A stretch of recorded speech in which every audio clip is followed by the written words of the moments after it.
When Jake left for the city, it felt like my entire world shifted. For years, it had been just the two of us. The mornings spent with breakfast chatter, the evenings with homework and stories about his day, and weekends full of soccer games, family outings, and lazy afternoons. I poured my life into raising him, and when I wasn't being his mom, I was trying to keep the house running, making sure everything worked smoothly for us. I never had the luxury of thinking about myself, about what I needed. But now, at 42, I had a house that seemed to echo with silence in every corner. And I had no idea what to do with it. At first, I thought it would be a nice break. No more worrying about school projects or forgotten laundry, no more meals to prepare for picky eaters. I could enjoy my coffee without someone asking for a snack, and I could finally get through the stack of books that had been gathering dust on my nightstand. The quiet was soothing, peaceful even. But over time, it felt like the walls of the house were closing in on me. There was no one to fill the empty spaces anymore. No more hurried mornings or late-night talks. It was just me, alone with my thoughts. On Thursday nights, when Jake would come by for dinner, it felt like a reprieve from the isolation. The way his eyes would light up when I made his favorite meal, the easy way we'd chat about his week, the subtle hints of pride in his voice when he talked about his growing business. It was all a reminder of the joy that came with nurturing someone, with being needed. But every time he left, my house felt emptier, more quiet. The ticking of the clock was the only sound I could hear. One evening, after another quiet Thursday had ended, I found myself in the living room, absent-mindedly flipping through an old photo album. My fingers traced over the faded pages, remembering the times when life had felt different. There were pictures of me younger, full of energy, my eyes sparkling with excitement. One photo in particular caught my attention. A snapshot of me in a bright red dress, smiling like I didn't have a care in the world. When did I stop feeling that way? When did my life become this endless routine of coffee mugs and empty rooms? I stared at that photo for what felt like an eternity, and in that moment, I realized something. I didn't want to just exist in this empty space. I wanted to feel again. I wanted to feel alive. I wanted to feel that spark of excitement. But where had that part of me gone? The thought lingered in the back of my mind, gnawing at me as I stared out the window into the night. I couldn't just keep living like this, drowning in this quiet sadness. I needed something more. That's when I came across it. The ad was simple, almost too simple. Discover the power of dance. Challenge yourself at club name. Below, a picture of women confidently spinning on a pole caught my eye. At first, I laughed it off. Me, a 42-year-old woman, learning how to pole dance? It seemed ridiculous, but as I sat there, scrolling aimlessly, I felt something stir within me. A curiosity, a longing. Maybe it was crazy, but maybe that was exactly what I needed. A little crazy. I signed up that night. The following evening, I found myself standing at the door of the club. My heart raced as I hesitated, the neon lights flickering and pulsing around me, drawing me in. I was surrounded by women, of all shapes, sizes, and ages, each one moving with strength and grace. The music filled the air, heavy with rhythm and beat, as the sound echoed off the walls. The energy was electric, but at the same time, there was something calming about it. Maybe it was the way each woman moved, owning the space, owning her body, her confidence. It was like they weren't just dancing, they were living. And for the first time in months, I felt inspired. The first few classes were brutal. My body screamed at me with every twist, every stretch, every movement that pushed me beyond what I thought I could do. But in those moments of discomfort, I realized something. I hadn't felt this alive in so long.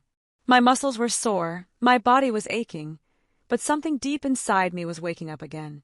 I was discovering my strength, my femininity, and my own power. It was like I was reclaiming a part of myself that had been buried for years. I kept coming back. Week after week, I practiced, learned, and got stronger. It wasn't just about dancing anymore, it was about me. I was learning how to live for myself, how to feel good in my own skin, how to let go of the role I'd been playing for so many years and embrace the woman I was becoming. And the more I danced, the more I realized how much I'd missed that fire, that confidence that had once been a part of me. I wasn't just moving my body on that stage anymore. I was expressing myself, sharing something with the world, with the people who watched. And for the first time in ages, I felt like I was finally being seen. When my trainer suggested I try performing on stage, I almost laughed it off.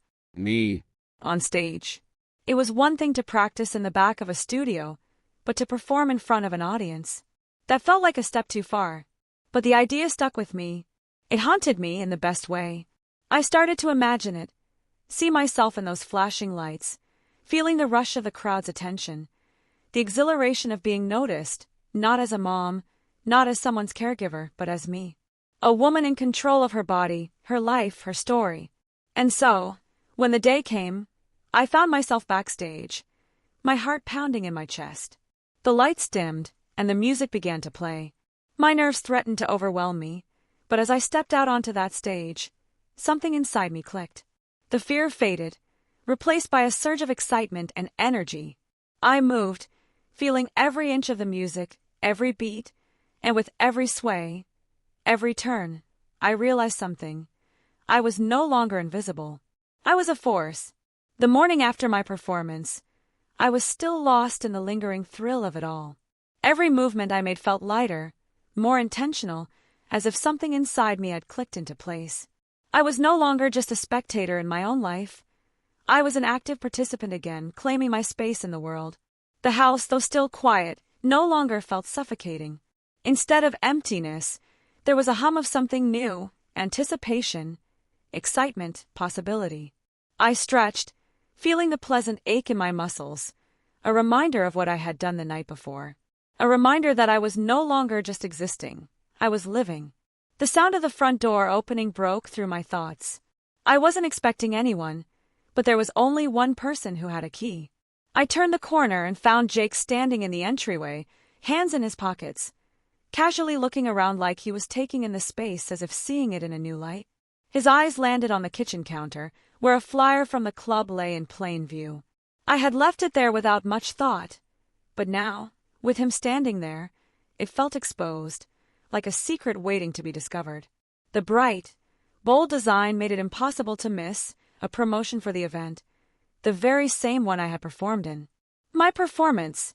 A flicker of something crossed his face, not shock, not disapproval, just quiet curiosity.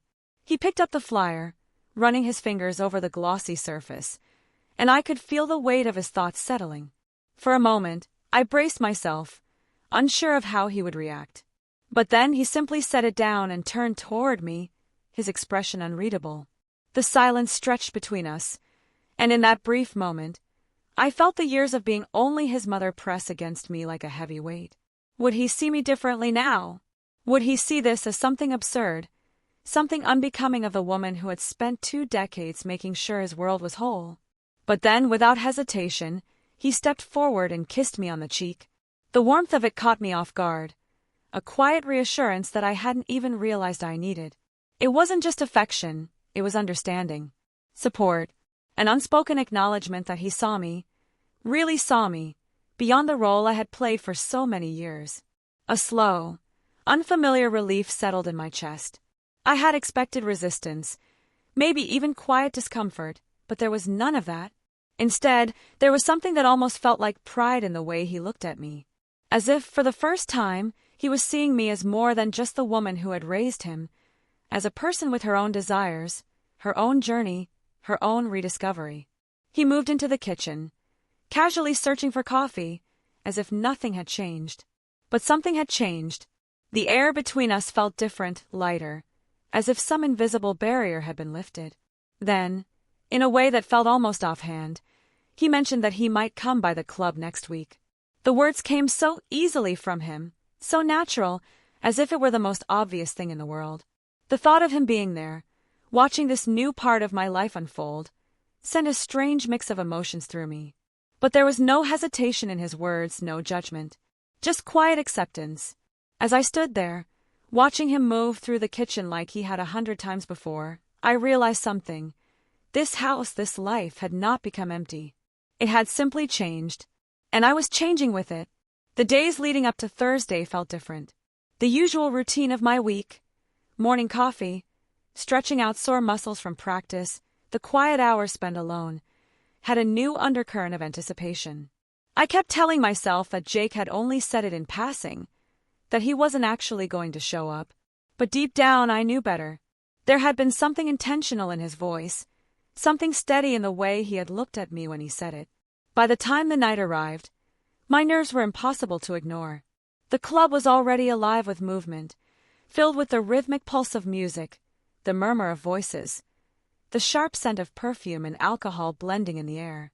I had grown to love this environment, the way it made me feel bold and control, like I was reclaiming something I had once lost. But tonight there was an added weight to it. Tonight he was here. I spotted him the moment he entered. He had always carried himself with quiet confidence, but seeing him here in this setting made it feel different. He wasn't out of place. If anything, he seemed completely at ease, his movements slow and deliberate as he scanned the room. When he took a seat near the stage, he didn't call for my attention, didn't try to make it obvious that he was here for me. Instead, he ordered a drink, leaned back, and watched. I forced myself to focus on my work. The stage was where I felt powerful, where I had learned to command a room with just a look, a movement, a shift in my stance. As the music poured over me, I lost myself in the rhythm, in the way my body responded, in the way strangers' eyes followed my every move. And yet, no matter how much I tried to ignore it, I was acutely aware of his gaze. I stole glances in his direction, expecting what? Discomfort? Disapproval. But there was none of that. His expression remained unreadable, his attention steady. He wasn't shocked, wasn't looking away. He was watching. And then, just as my set ended, one of the managers approached me. A private dance request. I barely heard the rest of her words. My fingers tightened around the slip of paper she handed me, my stomach twisting as I unfolded it. Asterisk private room. Client request asterisk. And below that in unmistakable print his name. A sharp jolt of something unnameable shot through me. It had to be a mistake. He couldn't have. But it was real. He had done this on purpose. He had walked in here, watched me perform, and made the conscious decision to take it a step further. I had a choice. I could refuse. I could go to the manager, say there had been a misunderstanding, have another dancer take my place. But a part of me, a dark and unfamiliar part, needed to know why. Needed to understand what he was trying to prove. With my pulse pounding, I made my way down the hallway to the private rooms. Each step felt heavier than the last, my heels clicking softly against the floor. The air here was different, more intimate, more charged. The private rooms were dimly lit, designed for secrecy, for indulgence, for things that existed outside the lines of everyday life. I stepped inside. Jake was already there. He was seated in the plush chair, his posture relaxed, his legs stretched out slightly as if he had been waiting patiently. The door clicked shut behind me, sealing us in together, locking out the noise of the club. For a long moment, neither of us spoke. He didn't shift uncomfortably. He didn't avoid my gaze. If anything, he looked perfectly at ease, his expression calm, unreadable. And then, slowly, deliberately, he reached into his pocket and pulled out a bill. He didn't hand it to me. He didn't toss it on the floor the way some men did when they wanted to flaunt their power. Instead, he placed it on the table between us with quiet intention. A tip. I couldn't breathe. The air between us was thick with something unspoken, something dangerous. My heartbeat pounded in my ears, my body frozen between the woman I had become in this place and the mother I had been for him his entire life. This was a test. He was waiting. And so, with a slow, measured breath, I took a step forward. The music faded, leaving only the heavy beat of my heart in the quiet room. My body was still warm from the dance, the slow, measured movements, the silent exchange that had passed between us. I stood there, my breath evening out, but my mind was anything but calm. Then, just as I was about to move toward the door, he stood. The motion was unhurried, deliberate, and as he reached into his pocket again, I felt my breath catch. He placed another bill on the table, his final word in a conversation neither of us had spoken aloud. A quiet gesture of respect, of acknowledgement. And then, before I could react, he stepped forward and pressed a kiss to my cheek. It was brief, chaste, but filled with meaning. Not just affection, but something deeper, understanding. Acceptance. A silent way of saying that he saw me, really saw me, and that he wasn't turning away. Jake hadn't said a single word the entire time.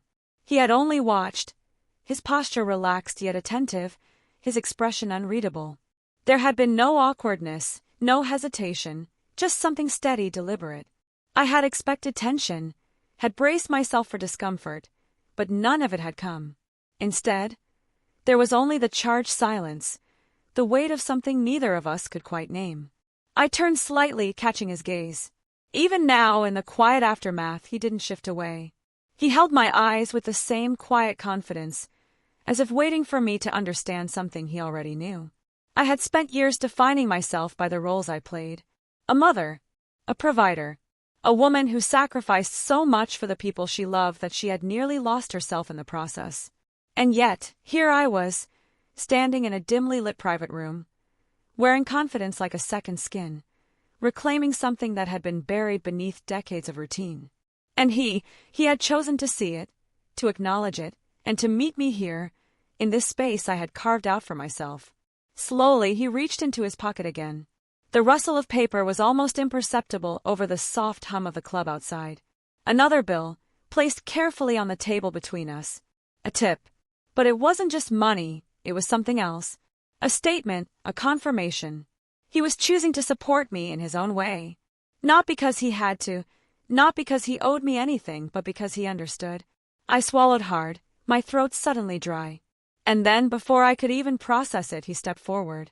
His presence was warm, steady, and as he leaned in, his lips pressed gently to my cheek. It was brief, soft, fleeting, but it sent a wave of emotion crashing over me. Not just affection, not just a son's love for his mother, but something deeper. Understanding, acknowledgement, a silent way of telling me that he saw me, not just as the woman who had raised him, but as the woman I was becoming. That I didn't need to hide, didn't need permission to exist outside of the life I had once built around him. And then, as quietly as he had entered, he pulled back, met my gaze one last time and turned to leave. His footsteps faded into the background noise of the club, disappearing into the sea of people beyond the door. I remained standing there, frozen in place, my body cooling, my skin still tingling where his lips had been. Something had shifted between us. I had thought that by embracing this new version of myself, I might lose the relationship we had, that my reinvention would create a wedge, a distance between us that couldn't be crossed. But instead, Jake had stepped into this space without hesitation, as if he had always known I was more than just his mother. I exhaled, finally allowing myself to move, to stretch out my limbs, to let the tension drain from my shoulders. My fingers brushed over the crisp bills on the table, the weight of them heavier than paper should have been. I should have left then. I should have walked out of the room and rejoined the rest of the world, let the evening end on that quiet, profound note. But I hesitated, because the truth was, something inside me wasn't sure where the boundaries lay anymore. This was new territory, uncharted and uncertain. Jake was no longer the child I had spent decades nurturing. He was a man now, independent, confident, with a life entirely his own. And I was no longer just his mother. I had stepped outside of that role, and for the first time, he had seen me as something more. And he hadn't looked away. That thought lingered as I finally turned toward the door, stepping out into the cool air of the hallway, the dim club lights flickering against the walls. The night wasn't over, but something between us had shifted irrevocably. Maybe it was nothing. Maybe it was everything. Either way, there was no going back. The night air was crisp when I finally stepped outside. The neon glow of the club flickered against the pavement, the city humming with life even at this late hour. I pulled my jacket tighter around myself, but the chill wasn't what made me shiver. It was everything else. The weight of the evening, the silent conversations, the unspoken emotions lingering just beneath the surface. I had spent the past few months rediscovering myself, peeling back the layers of who I had been to find the woman I had almost forgotten. And yet, tonight had shaken something loose inside me, something that left me raw and uncertain. I walked home instead of calling a cab, letting the rhythmic sound of my heels against the pavement give me something to focus on. With every step, I tried to unpack what had just happened. Jake had seen me, truly seen me, and he hadn't turned away. For years, my world had revolved around him. His needs, his future, his well-being. And when he left for his own life, I had been forced to confront the empty spaces he left behind. I had assumed that meant my time was over, that whatever excitement and passion I once had belonged to the past. But stepping into the world of dance, first as a challenge, then as a form of expression, and finally as something that made me feel alive, had changed everything. And Jake, he hadn't just accepted it. He had supported it. That realization should have been comforting, but it left me uneasy. Not because of him, because of me. Had I really spent so many years defining myself through his eyes that his approval still felt necessary? Had I been waiting for permission to be my own person? I reached my apartment, stepping inside to the familiar silence, but it didn't feel quite as heavy as before. I kicked off my heels and walked to the mirror near the door. My reflection stared back at me. Tousled hair, smudged makeup, lips still slightly parted as if I were on the verge of saying something. For the first time in a long time, I didn't see just a mother. I saw a woman with choices, a woman with a future. Jake had been part of my transformation, but he wasn't the reason for it.